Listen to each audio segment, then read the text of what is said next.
Yup, we've done it again. We've been on the grind again for the new Future Stars Academy player, and we now have the 86 rated variant of Fofana in the club. If you need to get your hands on some coins to improve your ultimate team, then check out the link in the description, igvault.com, and if you use the code Kieran at checkout, you'll get yourself a pretty nice discount. Now, to get this guy, I won't lie, it's a little bit tedious. There is quite a bit that you do have to do. Fortunately, a couple of the earlier ones you can just do against a friend, which is obviously quite nice, so they're quite easy to do, I guess, if you have a friend. And then after that, you've got to do quite a bit to get this guy, and it's just a bit frustrating because you're going to be using a defensive player and you have to get assists with him, so yeah, that can be a bit tedious. And also you do have to play 25 matches as well, which as you can imagine is very time consuming, and that's why this video is out as late as it is. But I tried my best to bring you guys this as quickly as possible, so if you could leave a like rating on the video, that'd be very much appreciated. So this is the side I am going to be using him in. I need to fill in all the bench and reserves and stuff, but let's have a look at this item, shall we?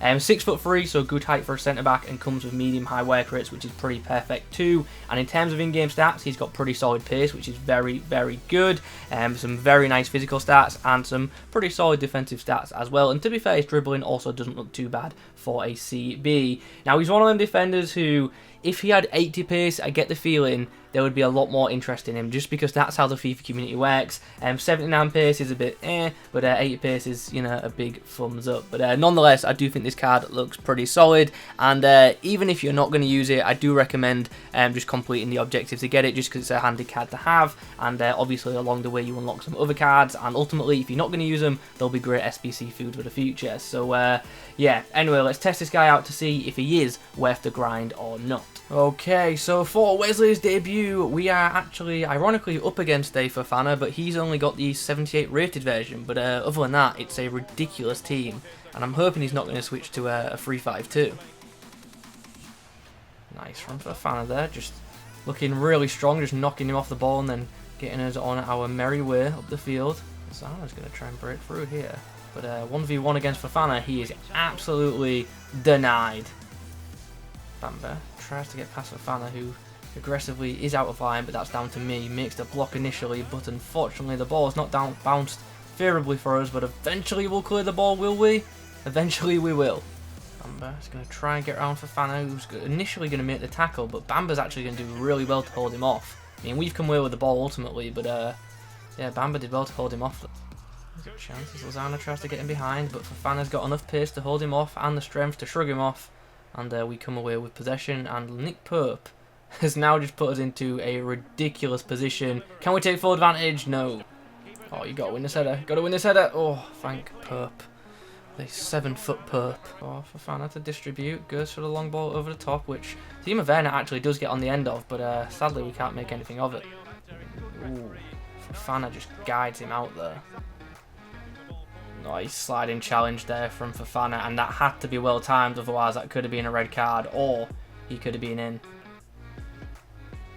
Nice, once again, another good sliding challenge from the Frenchman. Nice, Fofana, well placed to make an easy intercept for releasing Adama to break. And Adama might actually really put the game to bed here.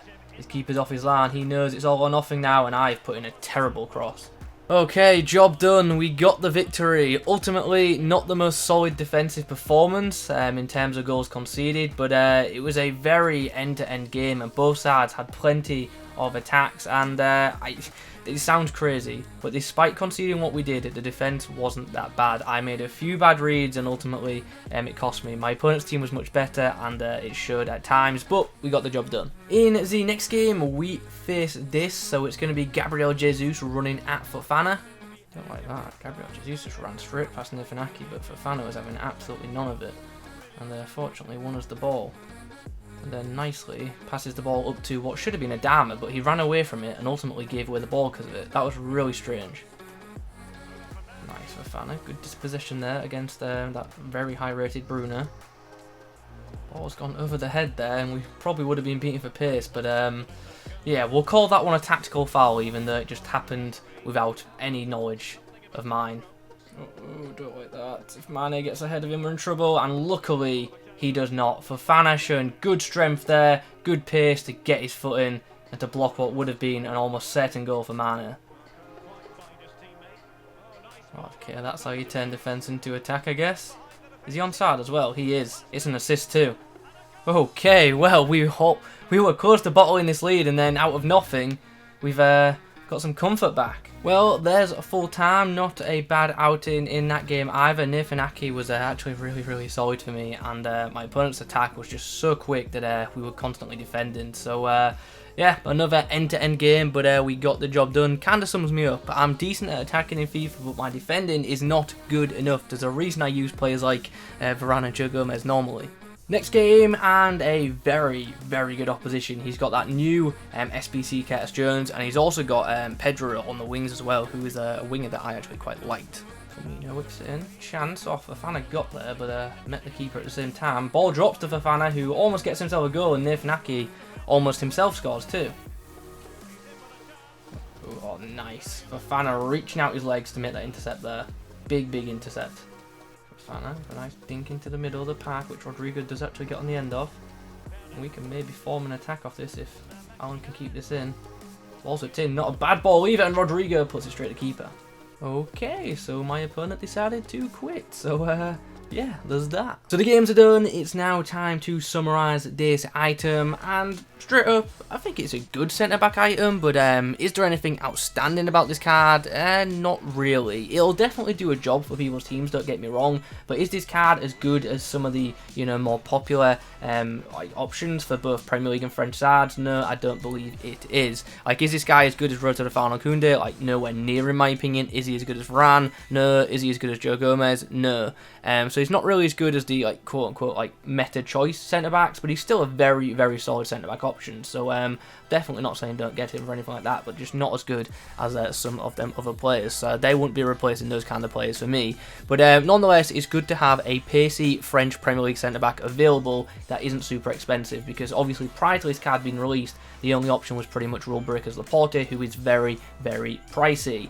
Anyway, in-game, how it was for Fofana. Aerially, he was a bit of a beast for me, to be honest. Like, 6'3", he's got really good jumping, and yeah, he was a monster in the air, just winning plenty of aerial duels, which was absolutely fantastic. I liked his strength a lot as well in-game, and I think you'll have seen that in the clips, the way he shoved players off the ball. In terms of his pace, even with the Shadow Chem style, although he's definitely quick, did he feel as quick as I expected him to? No, he didn't, to be honest, which was a bit of a shame. I do also wish his reactions and defensive awareness were a bit better, because they're not actually that spectacular. They're good, but they're not great, and I think that's one of the things that kind of holds this guy back compared to other centre-back options. But tackling in one-on-one situations, he is very good, both with a stand and slide tackle, which is great, and his distribution is also relatively solid. I don't think it's as good as some of the in-game stats suggest, but it's still very useful to have a player who certainly can pick a pass, albeit not super consistently.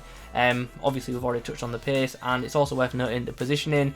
Does have medium-high work rates, but for the most part does sit back. But if you bring him forward, he's a bit slow to get back, which is yeah, there is that. But all in all, it's a solid centre-back item. It really is, and like I've already said, it's worth doing even if you're not going to use him, just because of all the unlocks that you get. But yeah, as the verdicts say, it's a good centre-back item, but ultimately it's not a fantastic one, and there are better options available in the game. So what I would say is, he is worth getting, but he's not worth grinding out immediately like I did. So take your time with this one, and yeah, it'll be much less stressful for you.